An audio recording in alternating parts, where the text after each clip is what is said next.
नमस्कार, फाइटर समाचार में आपका स्वागत है। पेश आज 22 जून बुधवार दोपहर 2 बजे राजस्थान की खास खबरें।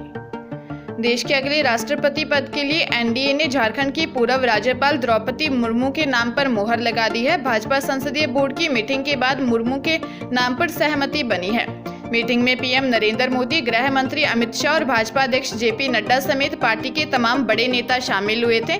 मीटिंग के बाद नड्डा ने कहा कि मीटिंग में 20 नामों पर चर्चा की गई। मीटिंग में तय किया गया था कि इस बार राष्ट्रपति कैंडिडेट के लिए पूर्वी भारत से किसी दलित महिला को चुना जाना चाहिए। इसके बाद मुर्मू के नाम को मंजूरी दी गई।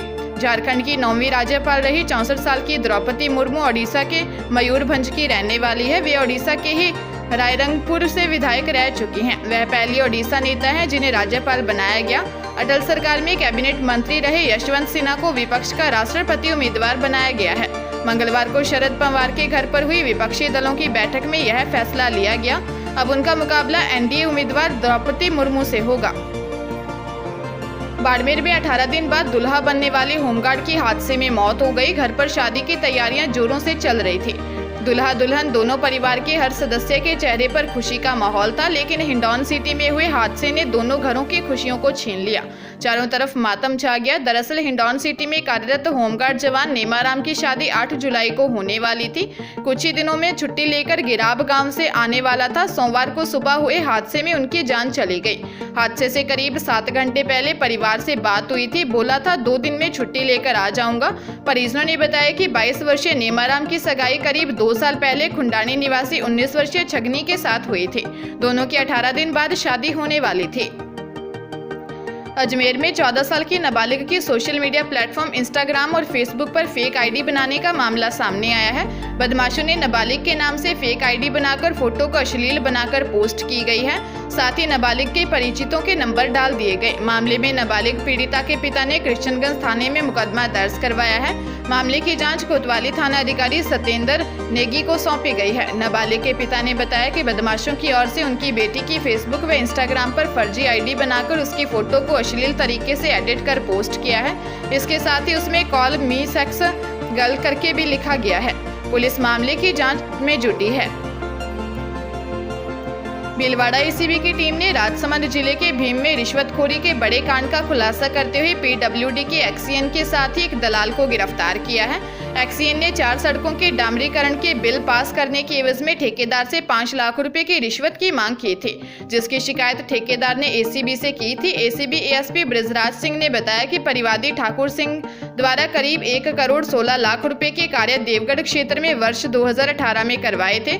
डीएमएफटी योजना फेज द्वितीय के अंतर्गत 4 सड़कों के डामरीकरण कार्य के बिल करवाने पर परिवादी ने अधिशासी अभियंता कार्यालय भीम से करीब 3.5 साल पहले पेश कर दिए थे, जिसमें से करीब 12 लाख का भुगतान हो चुका है।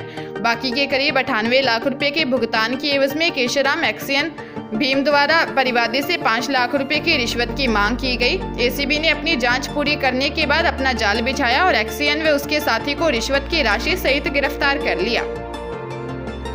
राजस्थान पुलिस के एसएचओ और कांस्टेबल के बीच समलैंगिक संबंध का खुलासा हुआ है। यह मामला एसपी तक पहुंचा तो वह भी हैरान रह गए। जो कांस्टेबल एसएचओ के साथ रिलेशन में था वहीं ब्लैकमेल करने लगा। एसएचओ से करीब 2.5 लाख रुपए उसने ऐंठ लिए। धीरे धीरे उसका लालच बढ़ता गया। उसने 5 लाख रुपए और लग्जरी कार तक की डिमांड कर डाली। उसके पास न्यूड वीडियो चैट से लेकर दोनों के बीच हुए फिजिकल रिलेशन तक के वीडियो थे, इसलिए एसएचओ भी दबाव में रहे। आखिरकार एसएचओ ने एसपी से शिकायत की। एसएचओ को सस्पेंड कर दिया गया है। आरोपी कांस्टेबल को सस्पेंड करने के साथ ही गिरफ्तार किया गया है। पूरा मामला नागौर का है। एसपी राममूर्ति जोशी ने बताया कि फिलहाल दोनों को सस्पेंड कर दिया गया है। इस बाबत कांस्टेबल को गिरफ्तार भी किया गया है। मामले की जांच सर्कल ऑफिसर विनोद कुमार सिपा कर रहे हैं। महाराष्ट्र की राजनीति में आज दिन भर उथल पुथल रहने वाली है। शिवसेना के बागी विधायक गुजरात से निकलकर गुवाहाटी पहुंच चुके हैं। हालांकि बागी विधायकों का नेतृत्व कर रहे मंत्री एकनाथ शिंदे ने कहा है कि वह शिवसेना नहीं छोड़ने वाले हैं। दूसरी तरफ महाराष्ट्र के सीएम उद्धव ठाकरे ने आज कैबिनेट की मीटिंग बुलाई है। गुवाहाटी पहुंचकर एकनाथ शिंदे ने दावा किया है कि शिवसेना के कुल 55 में से 40 विधायक उनके साथ हैं। इनके अलावा 7 निर्दलीय विधायकों का साथ भी एकनाथ शिंदे को मिला है। शिवसेना नेता एकनाथ शिंदे एनसीपी से नाराज बताए जा रहे हैं। मुख्यमंत्री अशोक गहलोत ने महाराष्ट्र में चल रही सियासी उठापटक के बहाने एक बार फिर सियासी संकट को याद करते हुए बड़ा दावा किया है। उन्होंने कहा, राजस्थान में 10-10 करोड़ रुपए तो बंट चुके थे, पता नहीं क्या हुआ बाद में। मुझे गर्व है ये कहते हुए कि राजस्थान के हमारे विधायक 34 दिन तक मेरे साथ रहे, अंदर थे, कुछ नहीं मिला, बाहर निकलते ही 10 करोड़ रुपए की ऑफर थी पहली किश्त, तब भी कोई नहीं गया। अभी राज्यसभा चुनाव के अंदर भी आपने देखा कि तीनों सीटें हम जीते हैं। मंगलवार को दिल्ली में मीडिया से मुखातिब गहलोत ने कहा, हम जो बार बार कह रहे हैं कि संविधान की धज्जियां उड़ रही हैं, लोकतंत्र खतरे में है, इसका बड़ा प्रमाण क्या होगा कि मध्य प्रदेश की सरकार कब्जा कर लिया। एक एमएलए 35-35 करोड़ रुपए का हम सुनते हैं, एक विधायक से 25 करोड़ रुपए, 30 करोड़ रुपए, 35 करोड़ रुपए के सौदे हुए। हर राज्य की अलग अलग परिस्थितियां होती हैं, वो एक नया प्रयोग था उनका, उनमें उन्होंने कामयाबी हासिल कर ली। मध्य प्रदेश में इन्होंने तो जो कुकर्म किया उसको हम समझ गए थे टाइमली, हमने पूरा उसी ढंग से बिहेव किया, उसके बाद में हम कामयाब हो गए। सिरोही की पोक्सो कोर्ट ने नाबालिग के किडनैप और रेप के मामले में एक आरोपी को दोषी करार देते हुए 20 साल के कठोर कारावास की सजा सुनाई है।